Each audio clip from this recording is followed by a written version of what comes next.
Bueno, pues en esta ocasión vamos a hablar de esto que llamamos la pulsión de muerte, que es un concepto del psicoanálisis, y bueno, pues está relacionado con pues esto que llamamos ahora, ¿verdad? El Día de los Muertos. Entonces, vinculando estas situaciones o estos procesos, ¿qué podemos decir de esa pulsión de muerte o de dónde proviene esta pulsión de muerte? Fíjese, entonces, eh, la propone en su teoría psicoanalítica Sigmund Freud. ¿Qué nos dice Sigmund Freud acerca de la pulsión de muerte? Bueno, nos dice justamente que es una fuerza inconsciente que tiende hacia la destrucción, ya sea de uno mismo o de los otros. Pero esa es una fuerza inconsciente, ¿sí? Es una pulsión o una fuerza inconsciente que tiende a una destrucción o a una autodestrucción y está ahí a nivel inconsciente. Entonces, uno se puede hacer la pregunta, esa fuerza inconsciente, ¿desde dónde, digamos, empieza a tenerse o en qué momento empieza a surgir? Y bueno, aquí entonces podemos darnos cuenta que viene desde que estamos en el vientre materno, ¿no? Ahí en el vientre materno hay dos pulsiones. Por ejemplo, la pulsión de vida, pero también ya está ahí presente la pulsión de muerte. Recordemos que, por ejemplo, en este caso, el feto que se encuentra ahí, digamos, en gestación, también recibe las pulsiones inconscientes de la madre o incluso del mundo exterior. Por lo tanto, cuando estamos ahí en el vientre materno, existen varias pulsiones y varios deseos. Por ejemplo, está el deseo de ese niño que quiere nacer, o de la madre que quiere que nazca, o del padre también, o incluso del mundo exterior. Pero así como hay deseos, digamos, de que ese niño nazca, también puede haber deseos de que no nazca, es decir, deseos de muerte. Entonces la madre podría tener el deseo de que el niño no nazca, o el padre puede tener ese deseo, o la familia, o incluso el mismo feto. Entonces la pulsión de muerte, como decía Freud, es esa fuerza inconsciente que tiende hacia la destrucción o a la autodestrucción. Y está ahí presente desde que estamos en gestación. Y puede provenir también de ese mundo exterior. Entonces, fíjense, esta imagen que nos hace referencia obviamente a la muerte, desde que nacemos está con nosotros. De hecho, nosotros podemos tener, digamos, evidencia, por ejemplo, de los productos que cuando nacen ya nacen sin vida o mueren en los primeros días del nacimiento. Ya tienen una pulsión de muerte bastante fuerte. Entonces, hay fuerzas inconscientes y hay dos pulsiones, la de vida y la de muerte. Entonces, la idea es que la pulsión de vida vaya superando a la pulsión de muerte para que la vida justamente pueda florecer. De lo contrario, pues la vida ya no florece. Incluso, fíjense, en este niño recién nacido, él puede tener el deseo de vivir, esa fuerza impulsora o la pulsión de vida para vivir. Pero como ya decíamos, puede ser que el entorno no desee lo mismo o tenga pulsiones de muerte hacia él. Recuerden que como vimos en otras charlas, la pulsión lleva al deseo. Entonces, si es una pulsión, digamos, negativa, llevará a un deseo de muerte. O al revés, si es una buena pulsión, llevará a un deseo de vida, ¿no?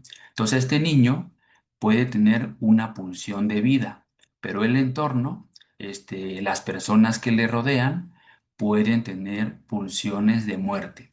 Incluso pueden desearle la muerte. Papá, mamá, algún familiar o alguna persona extraña que lo ponga en riesgo.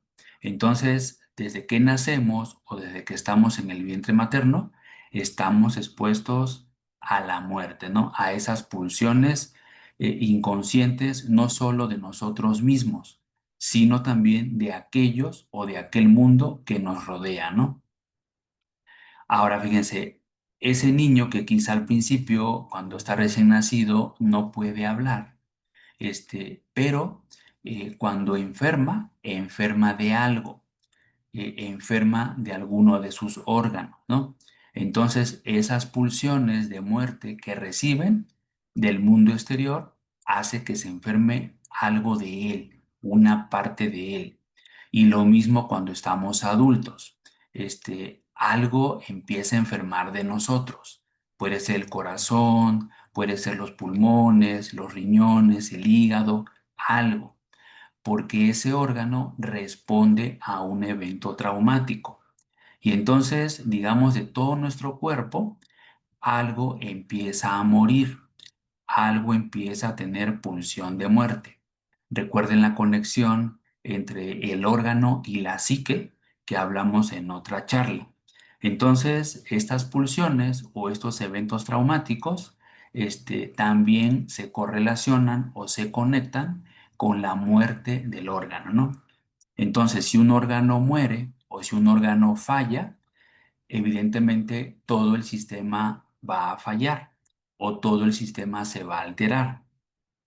De hecho, fíjense, aquí es interesante cómo en la edad adulta, cuando un adolescente o un adulto dice, me voy a someter a un trasplante de órgano, porque hay un órgano que ya me está fallando. Y si hago ese trasplante, pues ya voy a vivir más años. Sin embargo, fíjense bien en esta situación. ¿Qué es lo que se trasplanta? Se llega a trasplantar el órgano de una persona que ha muerto. Entonces, si me están trasplantando el órgano de una persona que ha muerto, la pregunta es, ¿me están trasplantando una pulsión de vida o una pulsión de muerte? Porque ese órgano pertenece a un muerto. Y entonces aquí está esta parte de, entonces, si fuera bueno el trasplante, ¿por qué el cuerpo lo rechaza? Entonces ahí hay una cuestión conflictiva entre la vida y la muerte, porque estamos recibiendo un órgano que pertenece a una persona muerta. Entonces ahí uno se puede cuestionar si el trasplante es bueno o no es bueno para nuestro cuerpo. A veces, fíjense, ya en la etapa ya de adolescentes, cómo se observa que este joven está embargado por esa pulsión de muerte, porque lo vemos a veces que se deprime, lo vemos que está triste, que no se comunica con nadie, algo le está sucediendo. Y cuando ese joven empieza a aislarse, empieza a tener otros pensamientos, pues quizá la pulsión de muerte lo está embargando. Hay situaciones en su entorno que no sabe cómo manejar, no sabe cómo poder, digamos, digerir. Y muchas veces este joven, este adolescente, piensa en el suicidio, piensa en quitarse la vida, tiene una alta pulsión de muerte. Y a veces, digamos que la vida se la piensa quitar, pero a otra persona por todos esos eventos traumáticos no resueltos que lo llevan a esa conducta y a incrementar esa fuerza inconsciente de la pulsión de muerte. Por lo tanto, en ocasiones, ¿cómo se ve reflejado esto? Por ejemplo, en el consumo de sustancias ilícitas, en el consumo de alcohol, en el excesivo consumo, por ejemplo, de grasas, de azúcares, de sal. Esto que refleja que de forma inconsciente esta persona, digamos que se está haciendo daño, se está quitando, digamos, años de vida, está ganando la pulsión de muerte contra la pulsión de vida. Y entonces ahí hay un conflicto, hay un problema que se tiene que tratar, que se tiene que resolver. Porque esa pulsión de muerte se expresa de muchas maneras, ¿no? No solo en la conducta, o en la depresión o en la tristeza, sino también en lo que comemos, las cantidades que comemos o los malos hábitos que podemos llegar a tener. Ahí también está, digamos, oculta esa pulsión de muerte, ¿no? Y fíjense qué interesante, en ocasiones todos nosotros, como ya hemos visto en otras charlas, tenemos un yo que se va creando a través del tiempo, esas identificaciones que nos van forjando como personas. Sin embargo, conforme pasa el tiempo, ese yo se va transformando, ese yo va siendo diferente. Y esto es una muerte simbólica de lo que éramos antes y de lo que somos ahora. Y no solo eso, de lo que vamos a hacer en un futuro. Pero a veces esos yos que antes fuimos y que ya no somos, a la persona la llevan, digamos, a traumatizarse, a sentirse en depresión. Viene o se incrementa la pulsión de muerte. Ahora nos vemos o la persona se ve como si tuviera un yo fragmentado, un yo disminuido. Algo de ella murió, algo que era antes y que ya no lo es más. Entonces ahí es otra forma de muerte. Nuestro yo se va transformando con el tiempo, va en evolución, a veces para mejor o a veces para peor. Y entonces cuando vamos deteriorando ese yo, es una forma de muerte, que la persona, digamos, no lo soporta, no lo tolera y puede cometer atentados contra su vida. Entonces, esta muerte simbólica del yo también es una forma de pulsión de muerte. Entonces, ¿cuál es la idea? Que ese yo, en vez de que vaya disminuyendo, vaya aumentando, vaya mejorando, pero en base a un compromiso, a un trabajo psíquico de la persona, para que ese yo mejore con el tiempo y cada vez, en vez de ser más débil y fragmentado, sea más fuerte, y represente mejor lo que ahora la persona es. Entonces es otro tipo de muerte, la muerte del yo. Ahora bien, decíamos que en ocasiones estas personas que están quizá deprimidas o que su mundo se ha venido, digamos, abajo, tienen conductas de riesgo, no solo por lo que comen o lo que consumen, sino lo que hacen en la vida cotidiana. Entonces, esas actividades de alto riesgo es una forma de atentar contra la vida, es una forma de ponerse en riesgo. Y cuando lo hacen, está ganando la pulsión de muerte, esa fuerza inconsciente que lleva a la autodestrucción, como ya decíamos, o a la destrucción de nuestro entorno.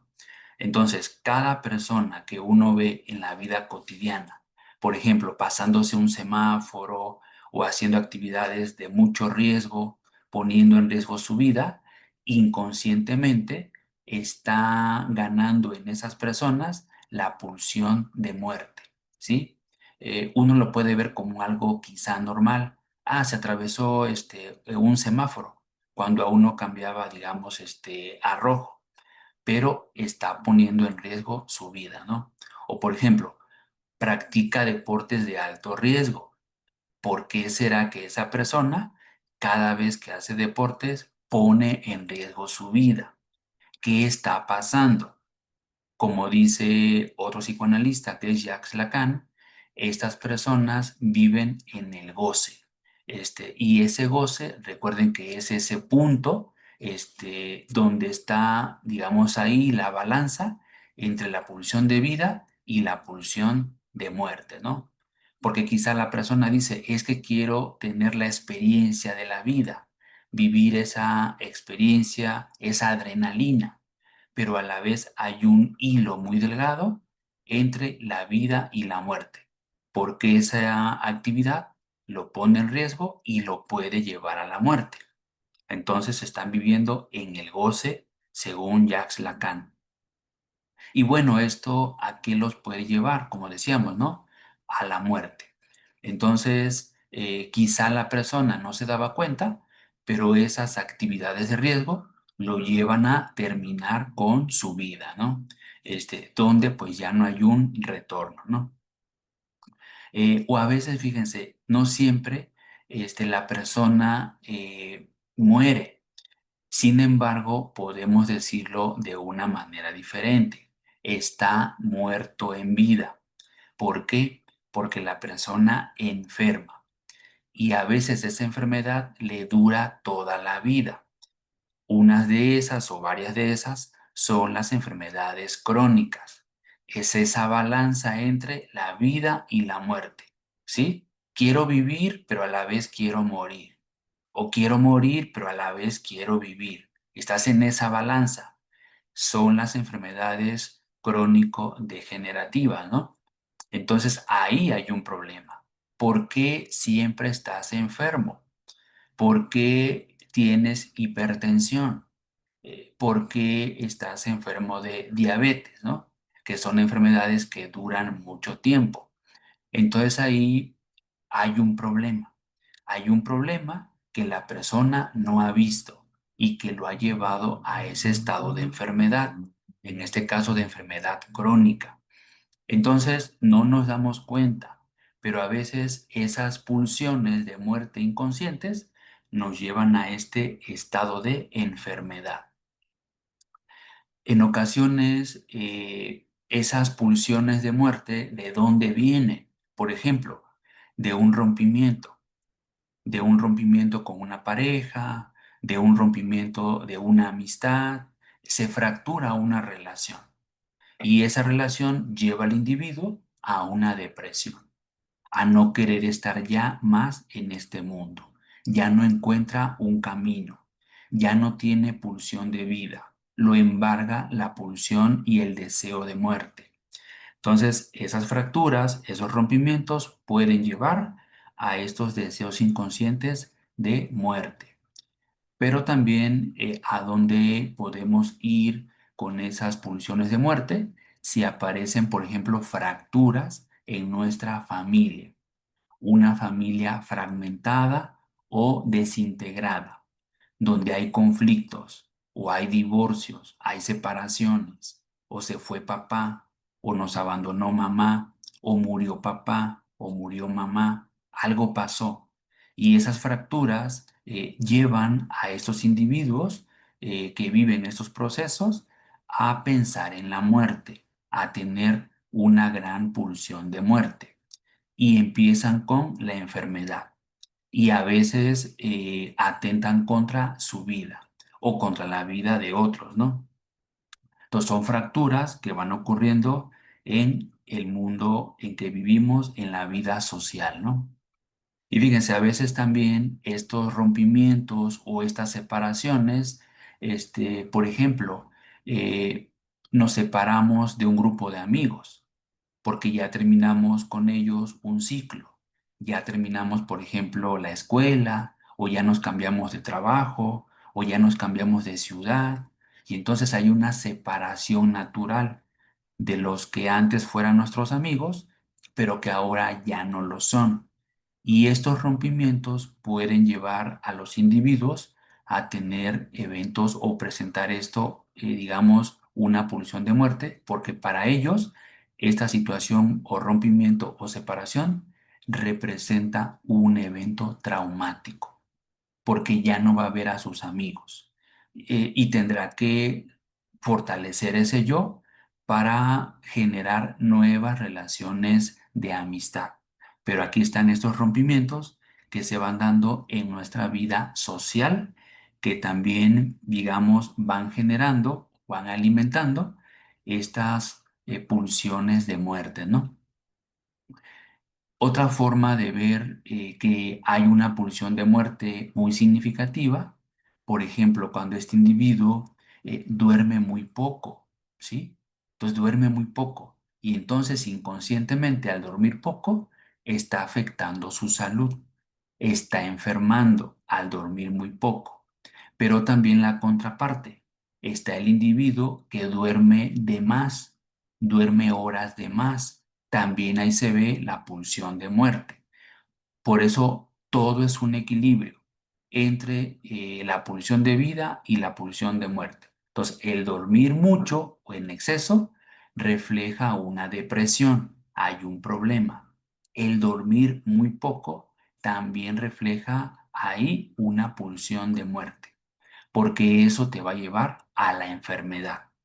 Entonces siempre desde la psicoterapia psicoanalítica tratamos de encontrar estos equilibrios entre pues la vida y la muerte, ¿no?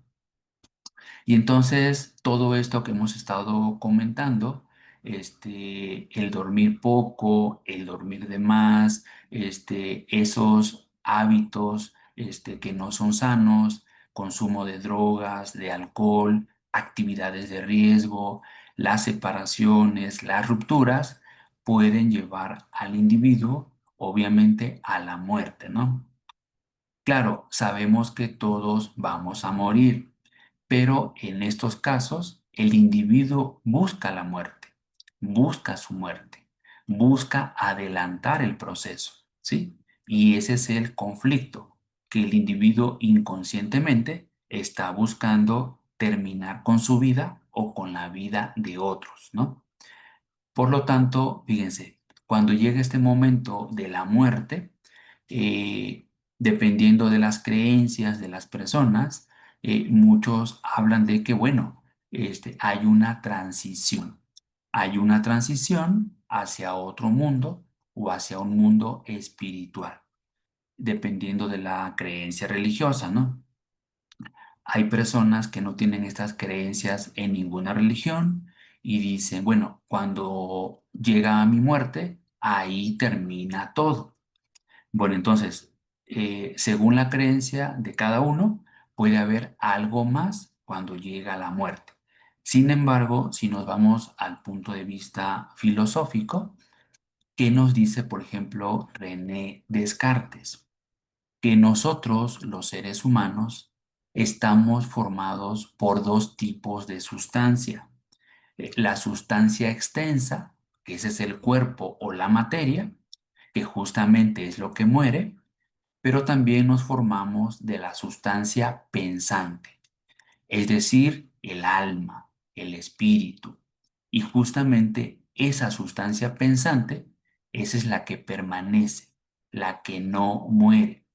Y entonces fíjese, si correlacionamos la filosofía con la religión, según lo que piensa René Descartes, entonces estamos formados por dos sustancias. La extensa, que esa es la materia, lo que sí puede morir, y la sustancia pensante, que es lo inmaterial.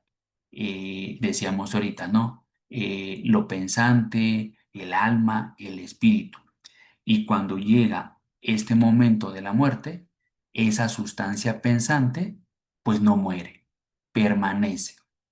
Y entonces ahí ya hay una, digamos, correlación entre lo que piensan estas religiones, que el alma permanece, y lo que nos dice René Descartes, que efectivamente hay dos sustancias que forman a todo ser humano, ¿no? Y que cuando estamos en vida, de alguna forma, estas dos sustancias, la extensa y la pensante, están en armonía. ¿Sí? Y cuando la sustancia extensa, es decir, el cuerpo muere, permanece la otra sustancia, que es la sustancia, digamos, pensante o el alma, ¿no? Y fíjense, ¿qué nos dice Jung, que también es otro, en este caso, psicoanalista? Él ve a la muerte como un proceso bueno, es decir, no ve a la muerte como un proceso malo. ¿Qué dice Jung acerca de la muerte? Dice, es un proceso de individuación. ¿A qué se refiere Jung con este proceso de individuación? Él nos dice que la muerte es como el camino que todo individuo debe tener o debe seguir para llegar hacia la totalidad, ¿sí? como a esa conciencia universal. Entonces, desde el punto de vista de Jung, la muerte nos va a permitir alcanzar la totalidad, ¿sí? Que eso mientras estamos en vida, en esta dualidad, mente-cuerpo, como dice René Descartes, no lo logramos. Pero cuando llega la muerte de la sustancia extensa, y queda únicamente, digamos, el alma, que nos dice Jung, que esto nos permite ese camino hacia la totalidad, ¿no? Hacia la totalidad de nuestro ser. Y entonces, bueno, ya ahí hay una guía de que hay una transición hacia algo mejor. Y bueno, ya sabemos que en muchas partes del mundo, hacemos pues culto a este día, ¿verdad? Recordando a esas personas que ya no están, que ya están, según lo dice Jung, en esa totalidad del ser, o según lo que dicen las religiones, en un mundo espiritual, ¿no? Y se hace digamos, este recuerdo en muchas partes del mundo, ¿no? Porque al final, fíjense, todos vamos a transitar por este camino, ¿no? Hoy estamos en vida y mañana puede ser que ya no estemos en vida, sino en una vida espiritual, pero ya no material, ¿no? Y entonces, la pulsión de muerte, como decíamos al principio, es un proceso, es una fuerza inconsciente, según nos dice Freud, que tiende hacia la destrucción.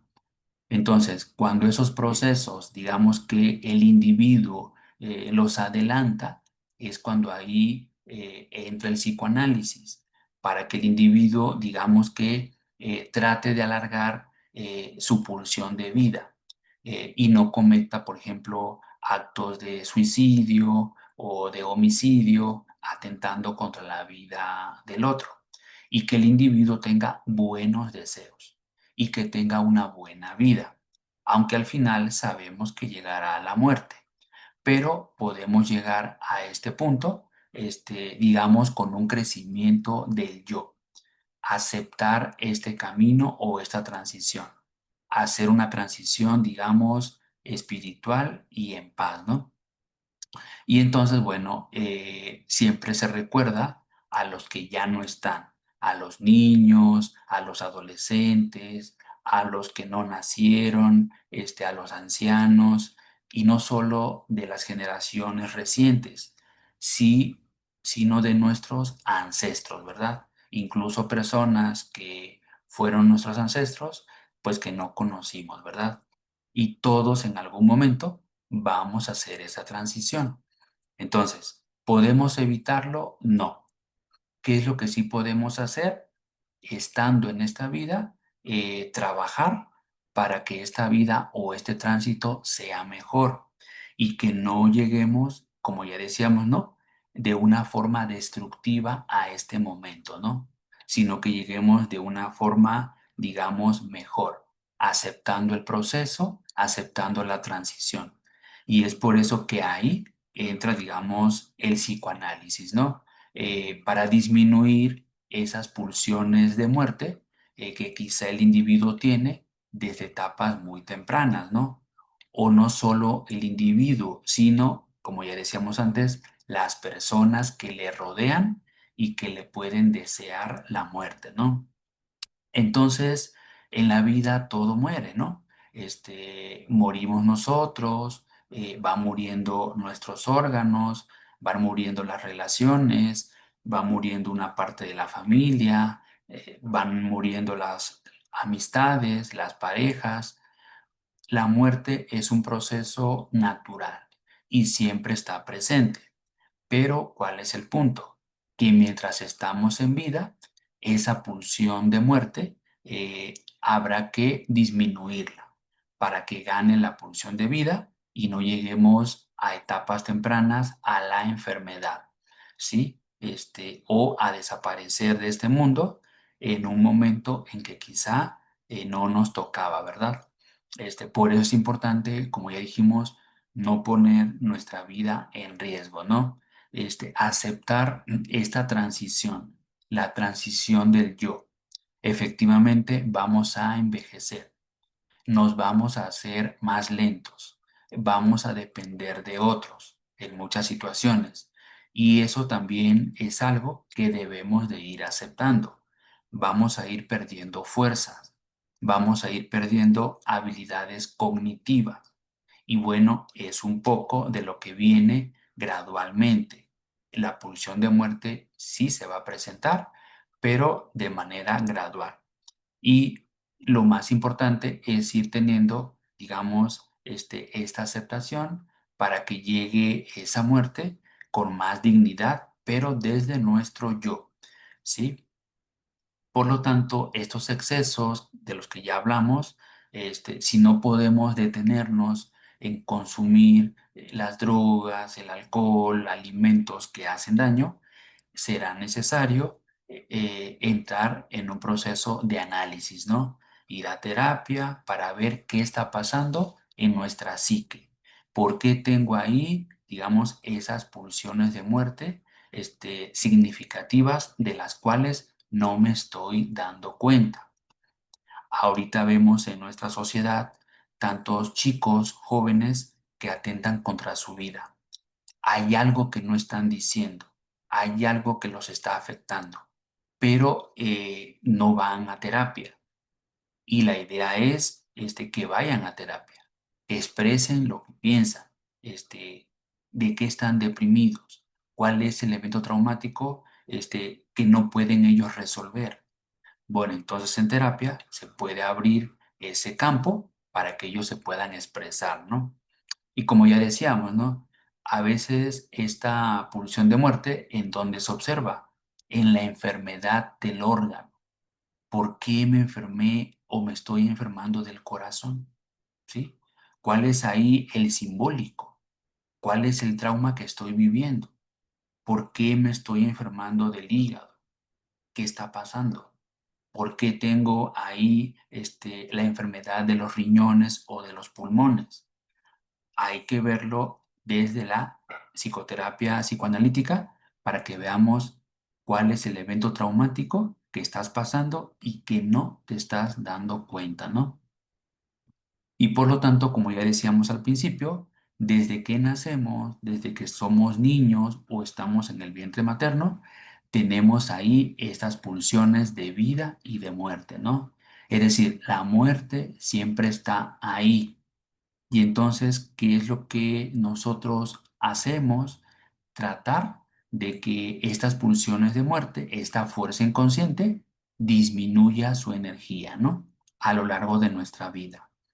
De hecho, fíjense, cuando estamos ahí en el vientre materno, muchas madres piensan en el aborto. Ese pensamiento del aborto es una pulsión de muerte, ¿sí? Yo no quiero que este producto nazca, quiero abortar. Esa es la pulsión de muerte. Entonces, quizá el feto tiene pulsión de vida, pero la madre le está, digamos, dando pulsión de muerte, ¿no? Entonces, ahí está, siempre está presente. Y por eso cuando decíamos, ¿no? Al principio, cuando Freud nos habla de esta fuerza inconsciente que lleva hacia la destrucción de uno mismo o del otro, ¿no? Entonces, hay que estar ahí pendientes para ver por qué tienes ese deseo que te lleva a esa pulsión de muerte, ¿no? ¿De dónde surge? ¿Por qué tienes ese deseo de morir o de que muera el otro, ¿no?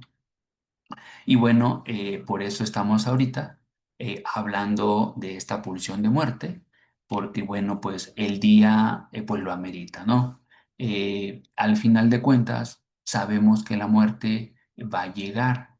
¿Cuál es el punto? De que llegue en el momento en que realmente tenga que hacerlo, no antes. ¿Por qué? Porque de esa manera estamos diciendo que nos estamos haciendo responsables, estamos trabajando con esos eventos traumáticos que vivimos en el día a día, ¿no?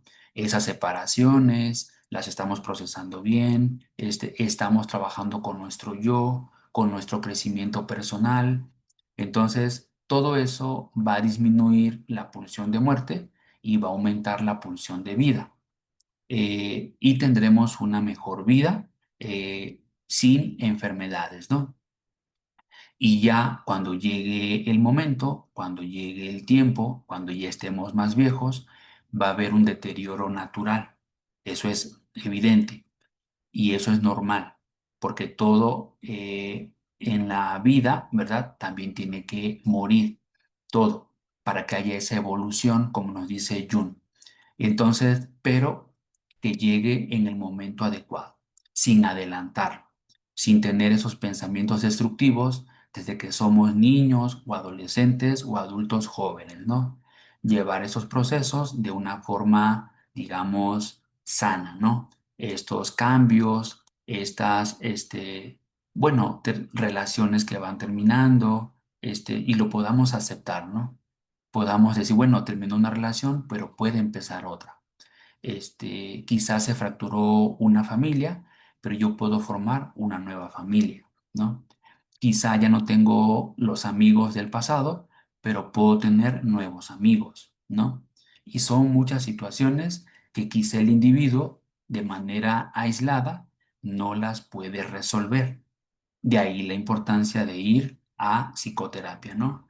Y que ahí en psicoterapia vaya resimbolizando, resignificando todo esto malo que le pueda suceder y pueda tener una pulsión de muerte disminuida y aumentar la pulsión de vida, ¿no?